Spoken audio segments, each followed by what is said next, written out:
তাদের বাড়ির পবিত্রতা থাকে না। একটা হচ্ছে পোশাকগৃহী, একটা হচ্ছে পাকাগৃহী।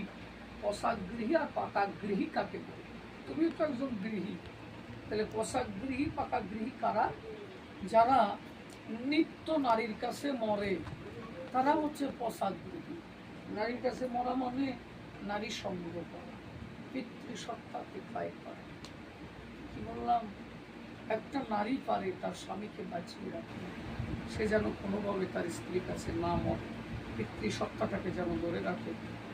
অশ্রী লিখেছে, যে জন রক্ষা করে পিতৃধন সেই সেভাবে বাপের বেটা বিচক্ষণ। পিতৃধনে হরিধন বিরাজ করে লইয়ে রাসের শরীরাস বিহারী মহারাস।